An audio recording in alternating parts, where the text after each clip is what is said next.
you're never throwing something away. It's always going somewhere. It's just a matter of where that is and what happens to it. For more than 30 years, the government has addressed hazardous waste sites with a program known as the Superfund. 4 years have passed since the meltdowns at the Fukushima nuclear power plant in Japan. It's been more than a week since 3 million gallons of toxic wastewater gushed from the Gold King mine in Colorado. That wastewater, filled with toxic heavy metals, has contaminated several rivers in 3 states. The Gulf oil spill is full of big numbers that tell their own story, so we thought we'd run through a few of them. 1,499 birds with oil on them have been found dead, but more than that, 1,699 visibly oiled birds have been collected alive, according to the U.S. Fish and Wildlife Service. Whether we see it or not, the potential impacts of its presence may plague us for decades. What are the environmental concerns specifically in these mines that are leaking? Cadmium, arsenic, zinc, they hang around, they settle into the bottoms of rivers. 600 miles, that's the number of miles along the Gulf coastline impacted by the oil. You're creating not only tons in fact, of greenhouse gases, but by burning it, you also release what's called dioxins, which are part of the EPA's dirty dozen chemicals. But engineers still can't look inside the damaged reactors. The radiation is too harsh. We need to come up with a solution to where we're actually fixing it, not just kicking the responsibility down this toxic trail. What happens to this waste when it leaves the Superfund site and where it goes? So where does it go?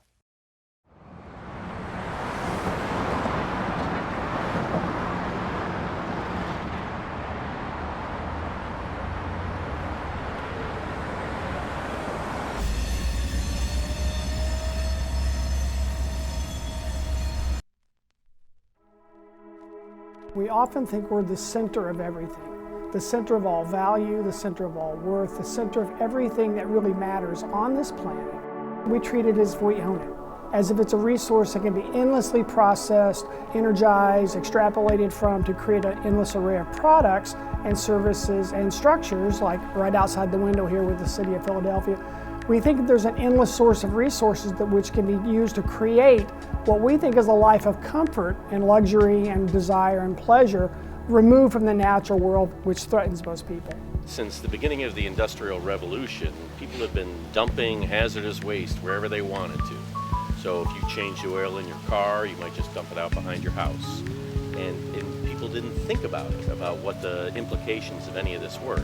So you had these big mega companies that were doing the same thing. They're dumping their used whatever outside the plant and into huge lagoons or down drains or whatever. And nobody thought about it until probably the early 70s. A lot of people started getting sick in these areas. We had cancer clusters. And so there started to become more of an awareness of environmental responsibility. The time has come for man to make his peace with nature.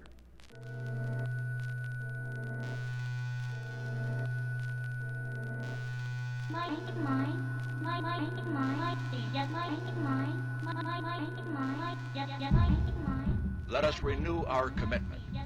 Let us redouble our effort. The quality of our life on this good land is a cause to unite all Americans.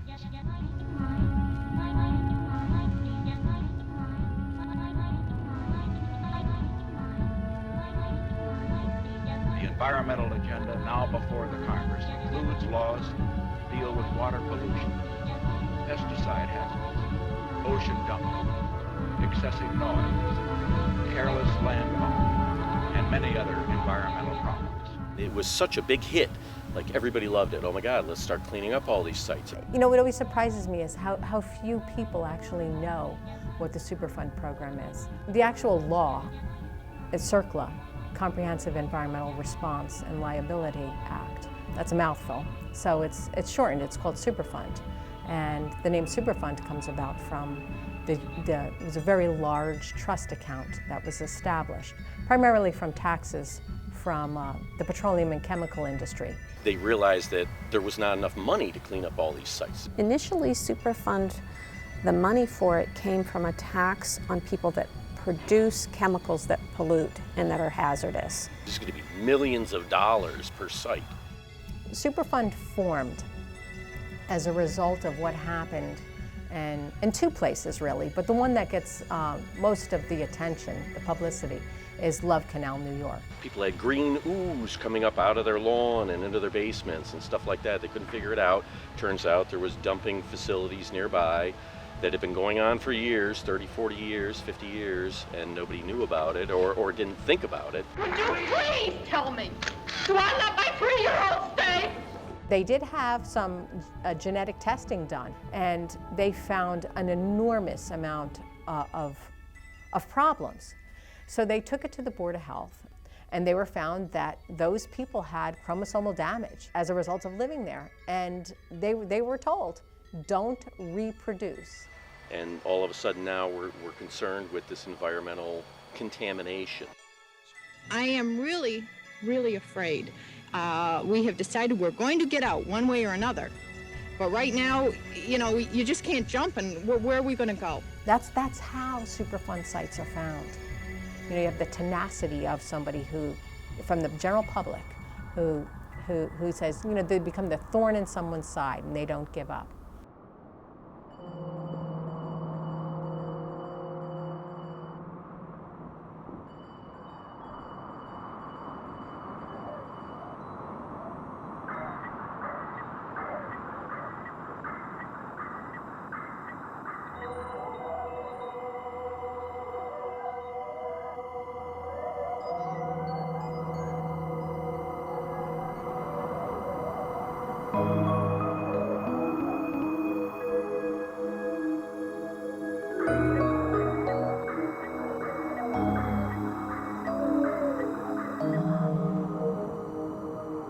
The Superfund sites, it's mostly, of course, industrial.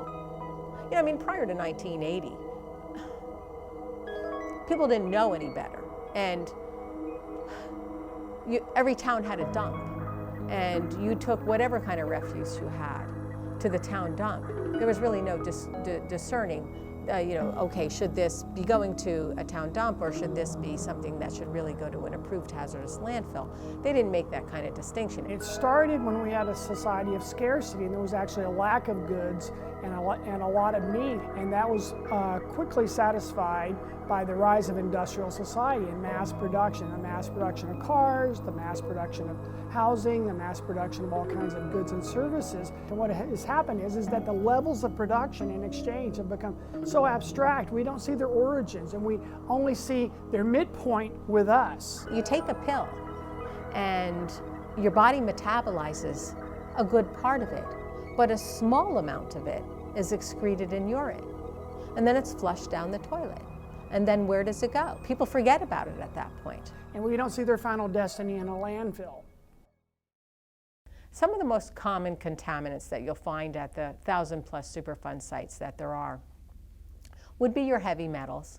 Lead is very prevalent from battery breaking sites in this area. We also have a lot of sites with PCBs, with dioxins. A lot of asbestos, lead. Hexavalent chromium, cadmium. Polyaromatic hydrocarbons, also known as PAHs.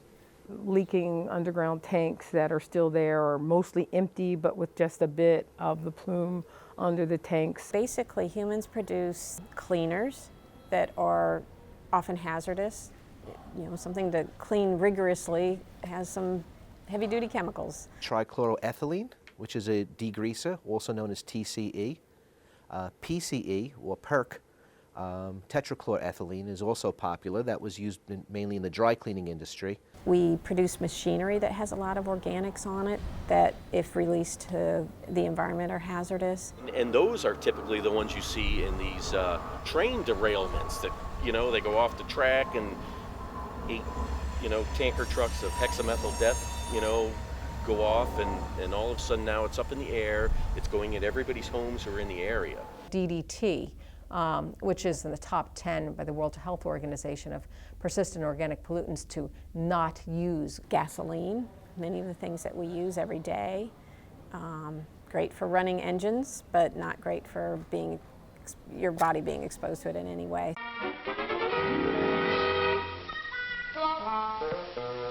Hello, folks. I'm a carbon atom, And since I'm an essential part of each of the hydrocarbons in crude oil, I'm here to give you the inside dope on gasoline. We store these in big tanks, big steel tanks under the ground that are touching the groundwater. Water and steel, what could go wrong? Things that we build that have metals in them, if they get exposed to an environment where they can get corroded, eventually that can get into water. Then where do people get their drinking water? From the Delaware. So they don't just pump directly from the Delaware into your home. It's treated first to remove bacteria, but not to remove, these particular kinds of compounds. And people put 500 gallons of fuel oil in their tank for their house, and then 2 months later, half of it's gone, and it's summer, and they're wondering, geez, I can't believe I used that much fuel oil in a couple of months, but they don't think about it, and they just keep filling the tank and filling the tank, and all of a sudden, somebody somewhere notices I've got oil in my well water. So you've got to look at how quick a chemical can kill you. Chlorine gas, for example. I mean, I've been in facilities that you have to carry an escape mask, a 5-minute escape mask. So if something happens, you put that mask on, you got 5 minutes of air, and you got to get out of there. There is a new emerging class of compounds that's insidious. Liver damage or skin rashes. Feminization of frogs. Sheep had turned green. Many of the chemicals are considered carcinogens. The reproductive abnormalities in birds of prey. 10, 20, 30 years, maybe you'll get cancer of the whatever. Children born with all kinds of abnormalities. The EPA ranks these things in a hazard ranking system, so they determine long-term health effects, short-term health effects. Once you hand over land to the public, they forget what it was used for. The memory, you would think, 10, 20, 30, 100 years, we'll keep track. Within 1 or 2 years, people forget what the land was used for. What's out there? What's the chemical? What's the media it's in? How's it traveling? Is it in the ground? Is it in the groundwater? Who's it affecting? Everything has its own treatment system or method. The heavy metals, they tend to migrate at a much slower rate. They'll stay more at the soil surface as compared to some of the other compounds like trichloroethylene, which will percolate down and get into the groundwater. The only way we can see what's going on in the groundwater is to drill wells. It's expensive and it can be intrusive, and we don't have very many of them. Historically, we would pump and treat groundwater and run it through a treatment plant. Some contaminants release a vapor, and you can track them in the soil zone by looking at the soil vapor. We use a lot of microbes. More recently, we've been doing things what's known as in situ or in place or in the ground.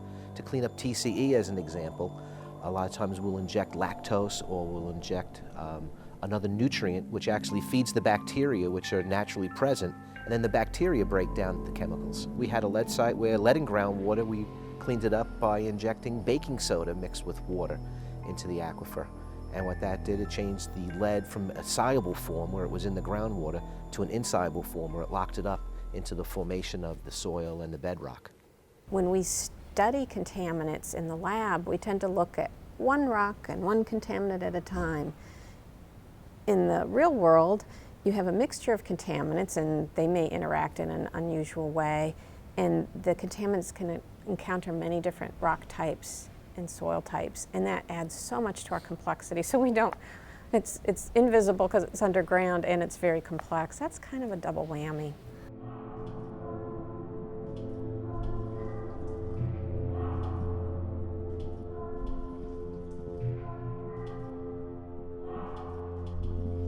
I do not like the amount of money that's spent on lawyers trying to get out of doing things. I think that we have wasted a lot. I know that we've wasted a lot of Superfund money on that. So I'll get a company that says to me, well, we got this big problem, and again, what's it going to take to clean it up? What's it going to take to fight it? And they go with the bottom line. If it's cheaper to fight it, I'm fighting it.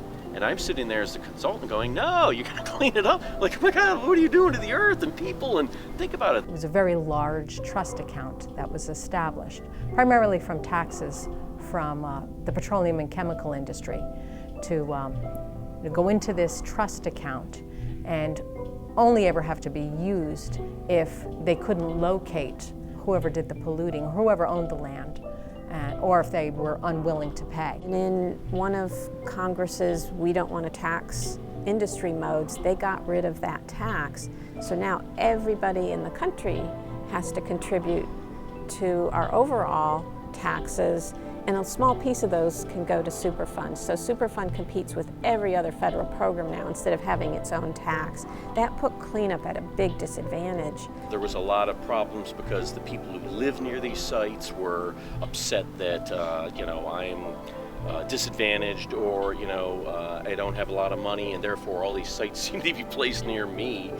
This is not in my backyard type situation. Everybody is paying as opposed to the companies that are producing the chemicals. And one of the things you might say is, well, then those companies are going to charge people more.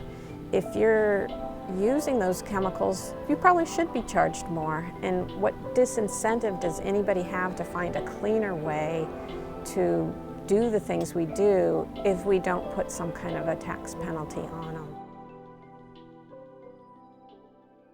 One of the things we look at during the investigation of the site is both the current use and the potential future use of the site. And we try to work that into our model and our conceptual design on how we're going to clean up the site. We know we need to clean up hazardous waste sites, but maybe some of them don't need to be cleaned up as much as others. And if we do that, we could spend less money and get them back into use sooner. We're currently looking at several sites right in the Philadelphia area, Franklin Slag Pile being one of them. It's currently located fairly close to the Delaware River, which raises a lot of concerns. Unfortunately, the metal content is so high, it's difficult to keep the metal from leaching out of the slag, and now we're evaluating other alternatives because the community and the state and the city was opposed to our original plan. One of the things that's important to realize is that the EPA does not own this property, so we have to work with the current owners as well as with the community to see what the future use of the site could be. So right now you can go from the art museum down to close to Bartram's Garden through 2 sites that were formerly contaminated, and they've been cleaned up, and now they're ready for reuse and redevelopment. It's very rewarding when you actually clean up a site and you work with the community and you see the direct benefits for the community and the people that are living there.